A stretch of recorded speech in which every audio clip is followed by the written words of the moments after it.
To the Travis Jones podcast. Today we have Steph Sanzo. Thank you for joining me today. Thank you for having me today. It's an absolute honor. I'm very excited about this interview. So am I. We're going to talk so much about Steph. You have 1.6 million followers. I actually went and looked earlier today just to make sure you hadn't gone up even more. But I know you're growing still, obviously. But I think it was like 1.5 a little while ago, and now you're 1.6 now, which is obviously the continual evolution of your following. How is it to have 1.6 million followers? To be really honest, it's not different to anything else. It's just a number. I don't look at it and go, wow, 1.6 million, I've made it. It's so much more. It's more about the people that is the number, not so much the number itself. So that's probably the most exciting part. Just having all of those people that you get to impact every day. And I hold them so precious to my heart because I would never want to take advantage of them following me and do the wrong thing. So they're a big motivation to me, and I'm really grateful to have that amount, I guess. Yeah, I guess, people come to us all the time. They go, hey, how do I grow a following? How do I grow a following?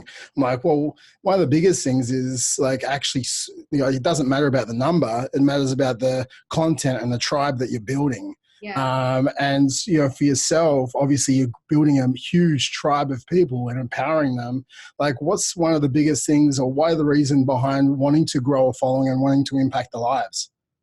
So at first, it has turned around since then. So when I first grew a following, it was like, I want to grow a following, and I didn't know why. I'm just like, you know what? I was a stay-at-home mum at the time. I'm like, I'm bored. I need something for myself. And I'm like, I'm getting into fitness. Maybe I'll share it. And I saw that, people follow people, and I kind of figured out how it worked. I'm like, I want to do that. I want to get this big number. And that was how it started, honestly. And I think that's how many people start. They don't actually, until you get into it, you don't actually understand the impact that it can have until it's actually happening. So once I started to get people, talking back to me and feeding off what I was posting, it turned around really quickly. I'm like, wow, these people are watching me. I have some type of responsibility now. Mindset completely shifted. So with that, do you feel like you have a pretty big responsibility because you have 1.6 million people following what you're doing pretty much on a daily basis? Do you feel like you have a responsibility to them to live your best version of yourself, or to motivate them and inspire them? Yeah, it's a fine line. I don't want to live this best version and perfect and almost unsustainable to the point where it's fake. I want to make sure that I'm projecting authenticity as much as I can and sharing my journey that's realistic for me. And what I do is realistic, and that's what makes it so special. It's not so much that I feel like I'm obligated to do this for them. Yes, they motivate me, but I would honestly be probably doing this without the following. That I just get the joy of getting to share it and get people motivated by it. So with that, obviously you probably get DMs every single day saying you inspired me to X, or because of you, I did Y. How fulfilling is that? I don't think I ever, get used to it. Every message that comes through is just like, whoa, I can't even comprehend when people write a story and how much you've impacted them. Cause I just I think me, how, I just don't understand. So it's really humbling, and it's a big wake up call. And I always make sure that I'm not taking advantage of people like that, and that I can give them the most of me. And I try and get back to as many people as I can. And yes, I get a lot of messages like that, but I never ever think, oh, another one. Every time it hits me still raw at the same time, all the time. Now, with people, obviously, you probably get people asking you how to grow a following as well, because you have such a huge tribe. Growing a following at the start versus growing a following towards the end, has your strategy changed, or is it still just give? Actually go back to my tribe and interact with them, and what's the strategy behind it? So the strategy, as you know, Instagram has an algorithm, and it used to be really easy to grow if you were consistent with your content, and now it's getting more trickier because obviously a lot of people are using the platform and they need to monetize somehow. But I guess the most important thing that you can do when you are growing a following from the beginning is make sure that you're consistent, that you're authentic in what you're doing, that you have a genre. So for me, it's fitness, and I'm passionate about it. So share your genre with people and interact, like you said, with them as much as you can, and give back. Don't make it about you. It's not about Steph Sanzo and I'm doing this and look at me. It's about how can I write programs that help people? How can I inspire people? And I think that has a rippling effect, and it can grow really organically that way. Yeah, like I think like some people come to me and go, "Oh, I want to grow a following. Like, what do I do?" And I go over to their profile, and I'm like, "Dude, you haven't posted in like 3 weeks." Yeah. It's like probably step one is like start actually posting on a daily basis, Yeah. and then step two is like don't just post selfies of yourself. Like actually post content that's going to feed your tribe and nurture them to, Yeah. for them to actually grow, learn, contribute, and want to actually come back and interact with you on a daily basis. Yeah. Now, with this, like, do you find it hard now with the volume of followers that you do have to interact and engage through all the comments and everything? Yeah, I mean, like when I do post, I sit on it for the first hour. I try to. That's why I post late at night. Put the kids to bed, and then I'm like 9 o'clock. I'm like on my phone till like 10 o'clock, like replying to as many people as possible. I will sleep, get up in the morning, and that post the night before, I'll like do what I need to do with the kids or whatever, and then get a coffee, and then sit back on it and anyone that I may have missed. So I actually put a lot of effort in on my Yeah. content, making sure that I am getting back to people. But it's a big job. It's probably I probably go a bit too far with it. But I think, like I said before, like I don't want to ever take advantage of the people that I have, and I want to make sure that they're feeling valued themselves. It's funny, right? Because like so many people want the quick fix or the quick hack to grow your following, but like just in a second, just then you said like obviously you post every day, and then when you do post, you're there for the next hour commenting back to everyone, Yeah, and yeah, then for the next morning you're there for like an extra half an hour commenting back to them again. So yeah, you're spending 2 hours a day building your tribe and engaging with your tribe, yeah, actually giving them you and your authentic self, and it's not some person in the Philippines commenting back to yeah, someone. It's actually you commenting back to people, which yeah. is amazing. And like that's not a quick fix, that's not a hack, that's just a bit of work ethic and the want to actually help people. So the hack is actually doing the work. Is that what you're saying? Yeah, yeah. You can't expect to have something and not feed it. Like it's like if you have a plant, oh, I love the plant, and the plant dies like the next week because you haven't, put good soil into it, you haven't given it water. And I feel like it's the same with your friendships, with the people that may follow you or anyone that you're an inspiration to. Like if you're not like giving back, you're not going to receive. So it's even. Yeah. Do you think, like, for yourself, obviously you've gone down more the powerlifting route.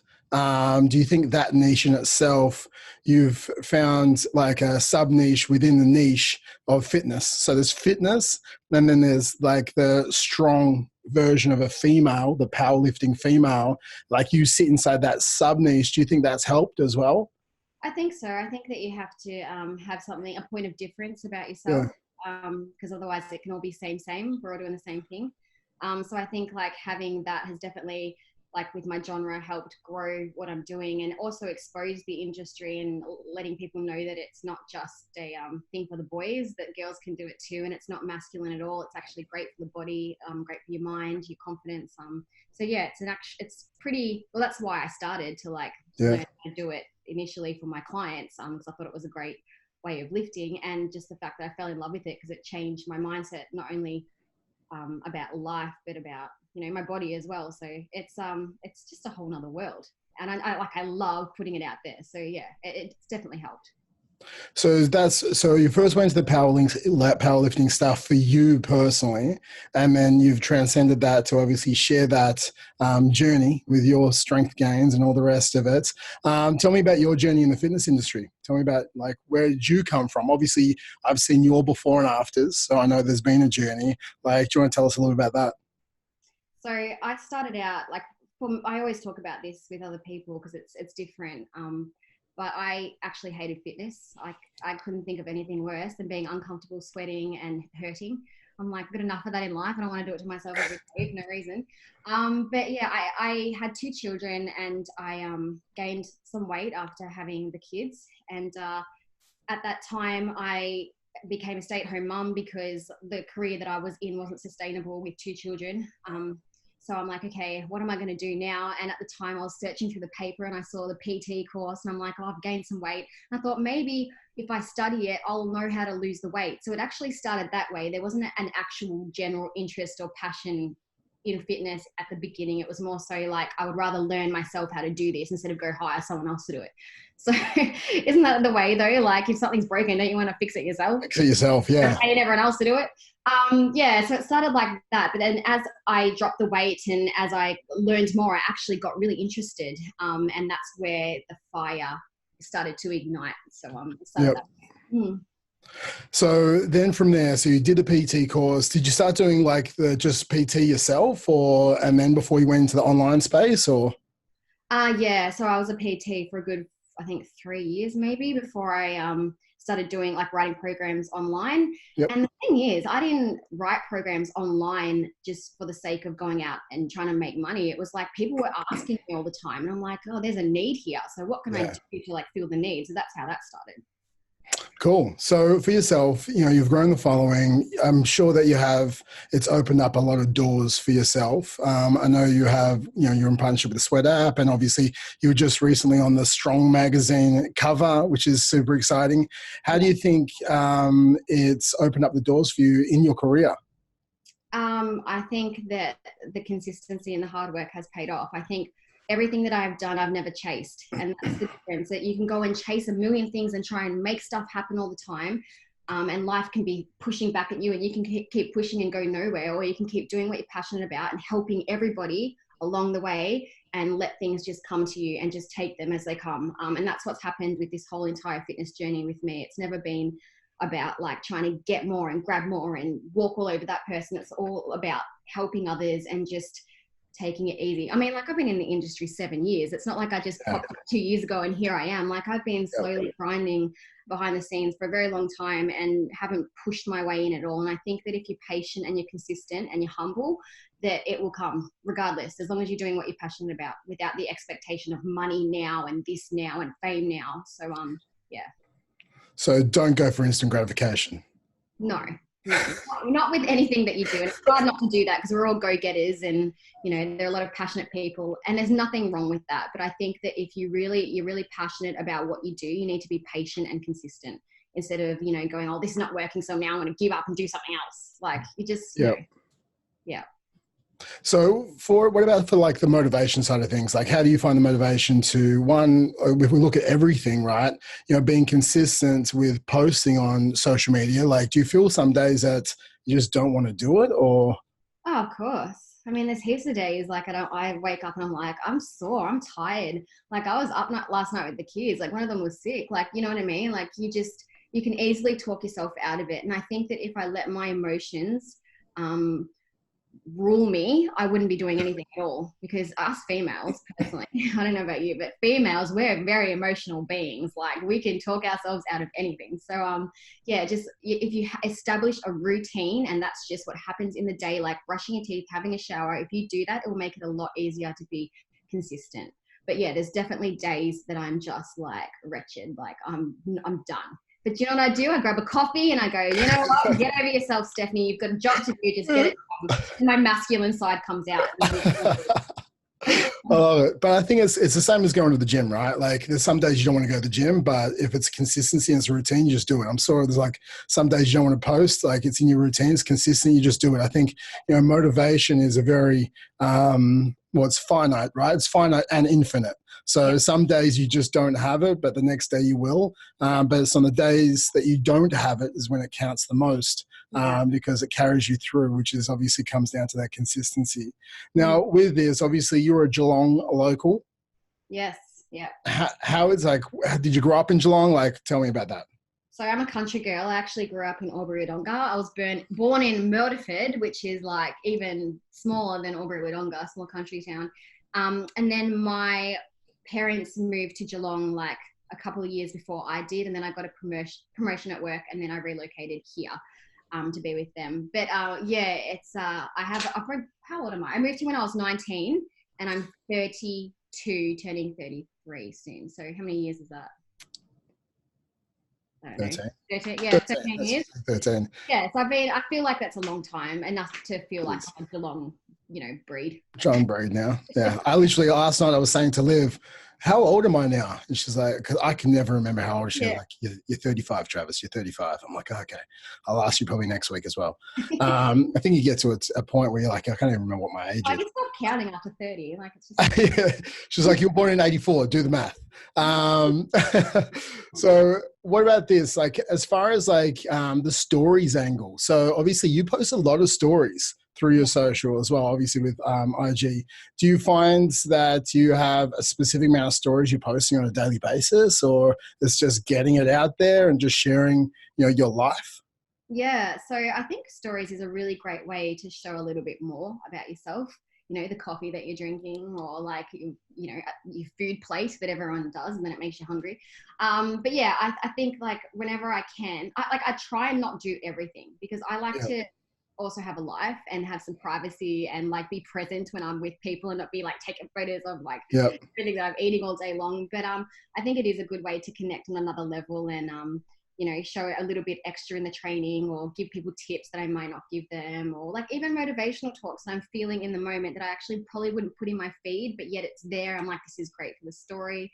I think it's a great tool for anyone who's not currently using it, to get on it, definitely.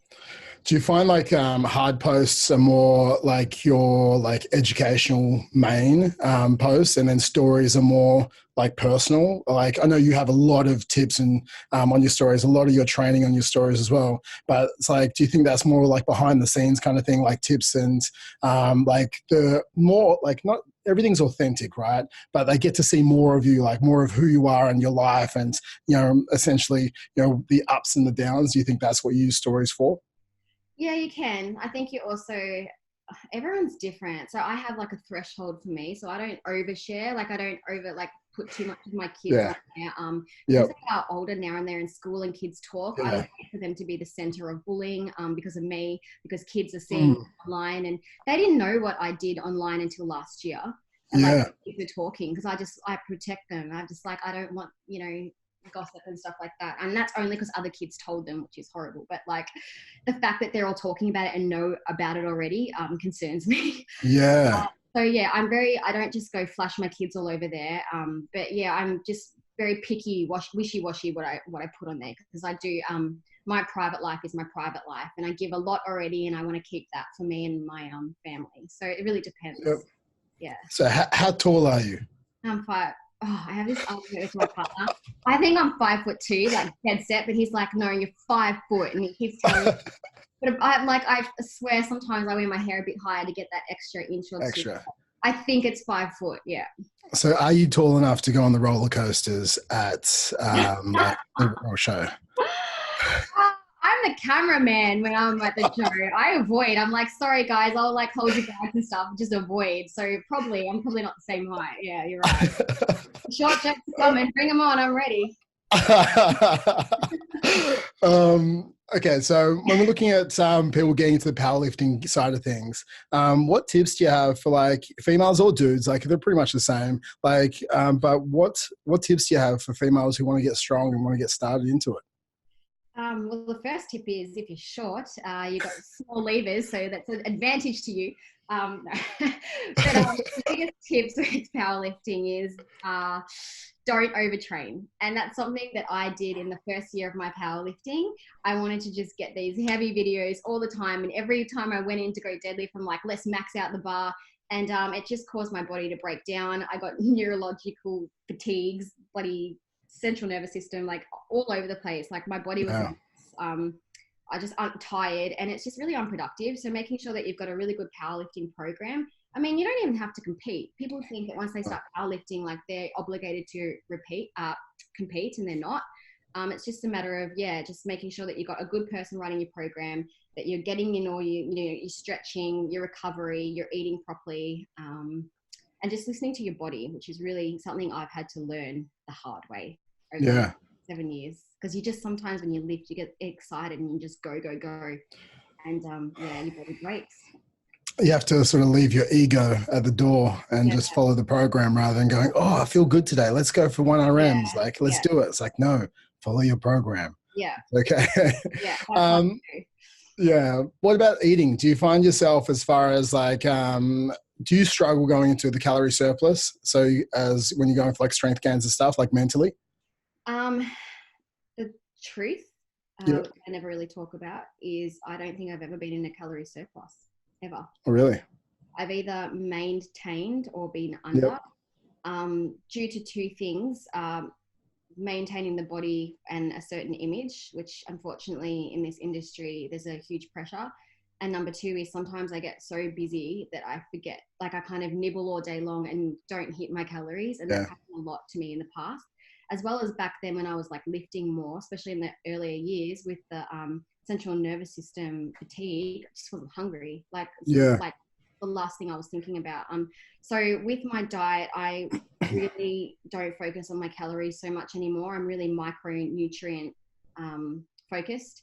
So I'm making Yep. sure that I'm getting all those minerals and vitamins in, not so much like got to hit this amount of fat and this amount of carbs. What I do keep track of though is my protein intake to make sure that Yep. You're that's all getting that. the same. Yeah. And I know what that is, generally speaking, without like having to record everything. So Yep. I think like when you are recording your macros, it can become pretty heavy when you're like logging in your phone all the time. So I think after a while of doing it, if you can learn, what things are. Yeah, I think it shifts into like intuitive eating, right? So I think like it's good to have an approach where you understand what food is. And I think that comes from logging, foods and macros and all the rest of it.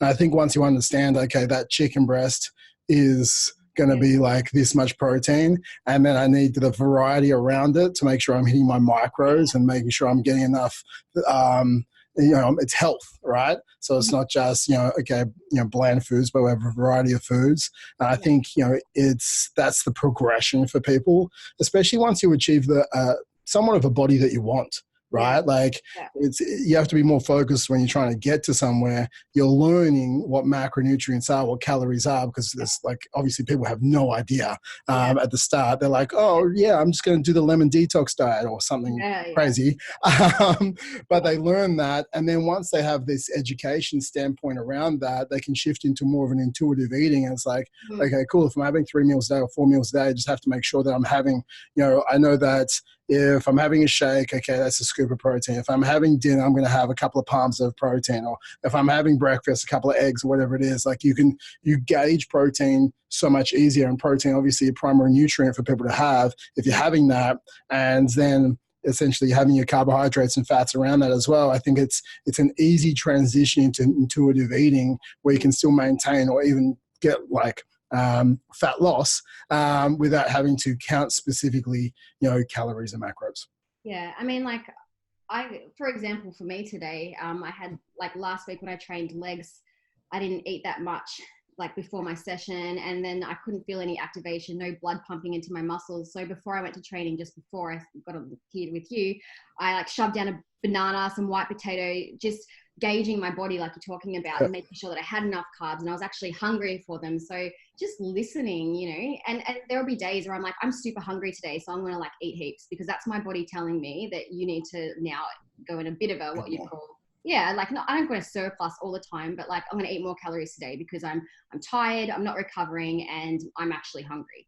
So that's where but I've been doing this for a very long time, so I know my body, and everyone's different. If there are people starting out, I think that like going back to the basics and learning what macros are and making sure that you are getting enough for your goals is also important as well. But it really depends on where you've come from and how much knowledge you have and the level you're at. I think also like once you've been like 7 years in the industry, it's like if you start to feel a bit fluffy, I'll use that term, fluffy. It's very easy for you to go, okay, I'm just going to cut this out for like 1 or 2 weeks, and you just feel tight again. You feel great again. It's like it doesn't have to be some form of, scientific experiments as far as macros and calories and living inside the matrix. You just know, I'm just going to cut a bit of this out. In 2 weeks, I'm going to start feeling fantastic again. But again, I think like when you're looking at the powerlifting stuff, if you're training for performance, it's making sure that you're getting up and every single session you're trying to fuel yourself to make yourself feel fantastic in the session as well. And if you have a higher performance, then you have a higher work output. If you have a higher work output, then you're more likely to gain lean mass, and obviously you're going to get the volume through. So that's also going to help you with a body transformation. Yeah, yeah, definitely. Yeah, it really depends what you're training. You know, some people go into training without eating. You just Yeah, won't. exactly right. And Yeah, you yeah. need it, you know. So, but yeah, if you are going into powerlifting, you're definitely going to pull more energy from the body. So you're going to need it to sustain the whole session. So, yeah. Do you like training in the mornings or do you train in the afternoon sometimes? I get tired towards the afternoon. Yeah. I, I can do it, but like that's basically when the kids are home anyway. So like to go back out into the shed late at night, like I'm just like, no, I'm done. If it's a small session where it's a bit of a sweat session, whatever, but anything like hectic, like a heavy deadlift session, I notice that my performance does go down in comparison to, you know, lunchtime when I normally train. Mm. Could be placebo, but you know. Hey, it's all psychological as well, right? So I was like, sometimes like we just feel like we don't have it at certain times of the day. Me, like if I at like 2 o'clock, I just can't train. I can train at like 4 o'clock or 3:34. I can train at 4 a.m. or I can train at like sort of 11 a.m. I have like certain times where I'm like, okay, I feel good, and in between, I'm like, this is not psychologically my training times. Yeah, So then yeah, I think it's probably is that placebo for me. yeah. When did you start to transition out of like the PT side of things and focus fully online? Um, so I think let me just go back. So I've been online with Sweat for a year now, and then a year before that, I was also online by myself. So yeah, so the last 2 years, I let go of clients. I just found that I could impact more people online than maybe spending 5 hours in person with 5 people. So yeah, I transitioned that way for a greater reach, and it also freed up my time with my family and to do other things that I Mm, want to do. So yeah, I just feel like any business online is the way to go. Like, yeah, but there's also that element where threshold. yeah. Well, there's an element as well that I miss being in person with people as well. So I'm actually Yep. thinking about bringing back a couple of clients just to have that personal contact again. So there's got to be a balance. You know, you don't want to isolate yourself and be that person in this room where you just like and you Yeah, see nobody, go nowhere. Yeah. I literally said to Liv that I haven't I run some sessions, some at RBTs. Like I ran one the other day. I said to Liv, I think I might take some one-on-one clients again. She's like, please, like you want the idea of running one-on-one clients right now, but like trust me, you don't want to wake up at like 6 a.m. and start doing some sessions before like you have to do everything else with work. And she's Yeah, like, yeah, you yeah, tell me in 3 months if you feel like it again, and we can have this conversation. I was like, okay, Liv, yeah, okay. yeah. That's it. I think she knows me better than I know myself. But with that, so how many followers did you have a couple of years ago then when you transitioned? On um, average, not specifically, on average. I think I had I think up to 950K Okay. still doing PT. So Yep. still a lot because I was still doing social media at the same time. Yeah, I just kind of like it's that same thing, like being consistent. So every day after my PT clients and the kids go to bed, post again. And because I trained the clients that I worked at and worked out myself, if that makes sense. So I'll train my clients and then train myself. So I just get the data while I was there. So all the everything was done. So it was just easy to upload it that night. Yeah, super easy. It's interesting, right? Like so many people want to transition online before they have any type of following whatsoever because they want to live the lifestyle. But for yourself, you waited to 900,000 followers to sort of let go of the PT to focus on it. Oh yeah. Yeah. Do you find that that was a great thing to like really stay in the game as far as the PT side of things until that point? Well, I was kind of forced to because things got so busy online. I just couldn't share Yeah. myself around. But I think I don't even know what the question was now. What was the question? Do you feel like you shifted because it was a necessity? I guess that's what you're saying, right? Like he Yeah. was just too busy online, so you had to let go of the clients Yeah. rather than like going online because let's go make some money online for a better lifestyle. Yeah. Yeah. Yeah. So that's never. Yeah, it's never been my intention. It was just like I keep following what's being called. So yeah, Yeah. let them go slowly. Like they kind of dropped off over time because I like had the ones I had and then wasn't taking anyone else on, and then they were like, "I've got to do this, I've got to do that," and they just kind of all happened. And then I'm just like, there's such a greater need here. So then, yeah, went online, and it was probably the best thing that I ever did. Like in the way of like growth for social media, growth for the programs, helping people. Yeah, it's definitely a process, but worth the risk if there are other people looking to do the same, depending what their intentions are. Do you feel like you're spending more time online now, or you're just your work is not as long anymore? Oh no, I'm online like all the time. Like that's Okay. that's a job that doesn't turn off. Like as Yeah. you know, your phone is in your pocket. Yeah. So when it's beeping, you're on it. So yeah, it's a thing that's not just like we were talking about earlier about at nighttime, then in the morning. It's all through the day. Because you Yeah. got if I leave it, it means that all these messages are piling up like higher and higher throughout the day, and then I'm going to get overwhelmed at night. So it's like my daily job is social media, which is full time, and I think like people don't understand that it is a full-time gig. It's not self-manageable. Like they don't go away. People are asking you things, and you know these are your clients that you need to get back to. So yeah, it's a big job, and I treat it like it is like a desk job from 9 to 5. You don't get to go home till you're done. So yeah. Do you find it hard then to switch off, or do you found like you found tools or strategies in place to be able to switch off? Like, obviously, if you have constant notifications and you're with your partner, for example, do you find it hard sometimes to be fully present, or have you had conversations about being fully present in the past? I'm really lucky that I'm with someone that also does the same thing. So he's really, really understanding. And without him, I wouldn't be where I am because he's helped me grow this thing. He has helped film. He's the person filming me all the time. So I've had such a great support. So into this moment, he's really, really understanding. He never makes it any harder for me than it needs to be. And you know, like in the past, getting together, like I used to get really like anxious if I didn't reply back to everyone in that moment.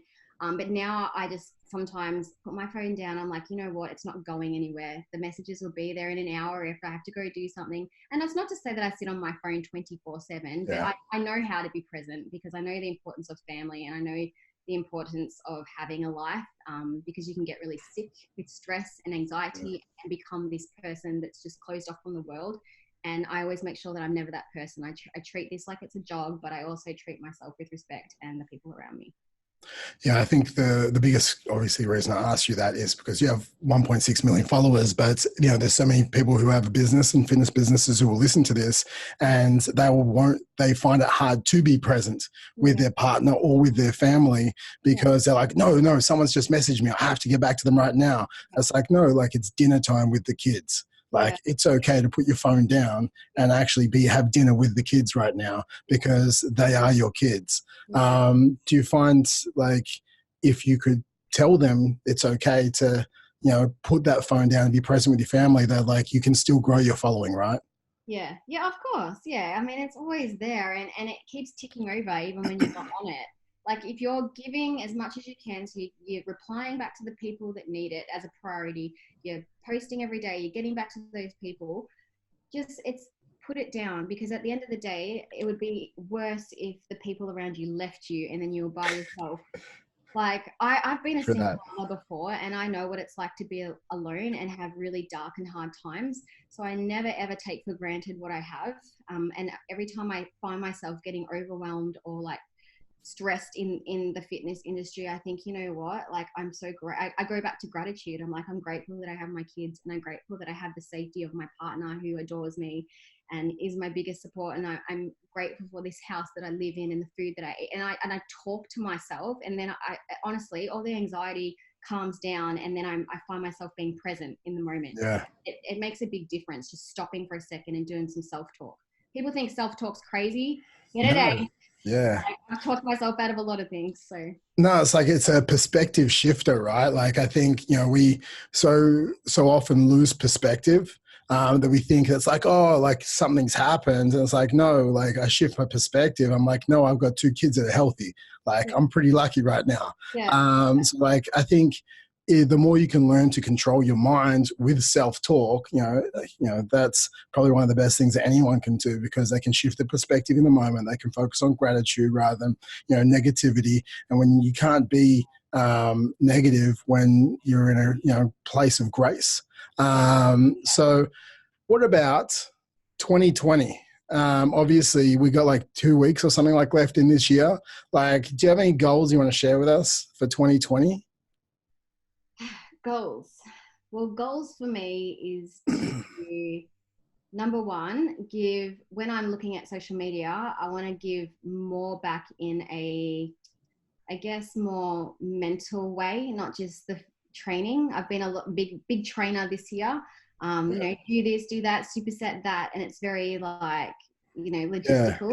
Whereas I want to give back more mentally. So the struggles that I've been through, and help other people. I'll probably open up a little bit and help other people on that level. That's something, you know, earlier I was talking to you about being more private.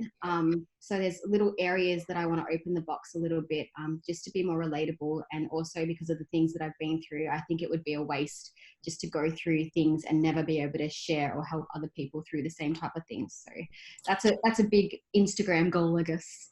Do you think that's going to be hard? Because obviously, like putting up a training post, right? Whilst it's not easy, it's also not hard Yeah. because, you know, your partner can film you. You can go, okay, do this A set series, B series, or whatever it is. It's an easy post for you to do. But when we're going into the more of the mental side of things, like, and there's a lot less hate that someone can give you on a, you know, a workout. If you start talking about mental health, and like I love talking about mindset, mental health, all that sort of stuff. Like I do. Do you feel that it's going to be tougher for you to talk about? I think like you run a risk of being vulnerable, number one. Number two, people not responding to it. So maybe losing some people that tune in. And also like it's a lot of information that people don't talk about much. So like if I can be in a position like I am and be able to share a couple of things. When I talk about mental health, it's not so much about like, you know, suicidal things. It's more so I know. like about, you know, finding motivation from within, like power talks, like to get people out of a dark place. Because like you said, every day we wake up, it's like some days you don't want to train. Like, how do you get to the point where you tell yourself what to do to get to training? So stuff like that, which I think we don't have enough of. Everyone makes everything look so easy and glamorous online, and it's sometimes it just feels like, not sometimes, it is a fake world. Shed some light that we're just real people like anybody else, that if I can do it, you can do it. So yeah, it's coming from a different angle. Is there any other goals you want to share with us, or that's the big goal you want to share with us? Other goals. I'm getting married next year. Is it next year? Wow, that's exciting. Yeah. So we've been engaged for a while, but we've been holding off till the kids get a bit older. And yeah, so that's a big thing that's happening next year. That's huge. But that's a personal thing. Any other goals I can't really speak about because everything's top secret. No. Yeah. Elements of surprise. So I was asking the ones you can share or want to share. That's good. Like married, Jesus, that's crazy. That's awesome. Yeah. So pumped for you guys. So I guess that's the biggest stuff I wanted to chat about today. Like obviously, like I think there's so many people that like in the online space, and the online space in the fitness industry is such a massive topic at the moment. Everyone wants to be an online trainer. Everyone wants to have their own following or massive following. Sometimes it's for the wrong reasons because they just want to get validation and significance. And sometimes it's for the right reasons. And I think talking to you today, like you got into the space for the right reasons, right? You simply wanted to share, one, your journey. Two, you wanted to share as many, help as many people as possible. And from helping as many people as possible and dedicating hours upon hours on a daily basis over years is what's given you the ability to grow that tribe, that following, and then has given you the ability to transition from, you know, the PT into the online space and, you know, make a decent income from it as well. Yeah. It's been a big couple of years, I can say that. And I think like if your intention is to be Insta famous, go do something else. Like you have enough of people doing that. Like make a difference in the world. If you do have the intention to go out and do something online, have an intent, a reason, and ask yourself like why do I want to do this? Like what's my reasoning? Understand yourself, and then put something out there that's going to make a difference. Because I think the world that we live in today, we need more of that. Awesome. Thank you so much for being on here today. I appreciate you. Thank you for having me. All right, guys, that's the Travis Jones show today. Actually, where can people find you? Where can people find you? I'm all over the place. I think I am. I try and be everywhere. So I'm Stephanie Sanzo on Instagram. I'm Stephanie Sanzo on YouTube. I'm Stephanie Sanzo on Facebook. I'm pretty sure I'm on Twitter as well. I'm not, let me just repeat this. I am not on, what's that video thing? TikTok. I'm not on TikTok. There is a Stephanie Sanzo on there currently, but it's not me. So if you see that, report it. I think that's it. I think that's all the places I'm in right now. Was TikTok's like more like funny stuff? Yeah, You could just a lot of fun. Gym fails. Gym fails. It could be like gym fails. Stephanie Sanso TikTok. You'd be killing it. But trust me. guys, that's where you can find it. Go check her out. If you're not following, if you're not one of the 1.6 million currently on IG, go over there, get some powerlifting tips and some insights on consistency. And what I actually love is I like to reverse engineer as much as I can people's IG framework. So like I'll watch people for I'll watch their posting strategy and I'll watch their the last sort of 20 posts, and then I'll start watching their stories and I'll start to see do you have a framework around your stories, or are you just sharing your life? Because some people are so methodical. It's like, okay, I'm posting between 10 and 12 stories a day. I'm going to share this in the morning. Then I share. And some people are so full on. It's like, well, is that your authentic life, or is this a framework you've created because you're trying to game some algorithm? But for yourself, it's just you're literally sharing, which is cool. So it's really cool. But guys, go follow her. And again, thank you. I appreciate you. Yeah, no worries. Thank you for having me.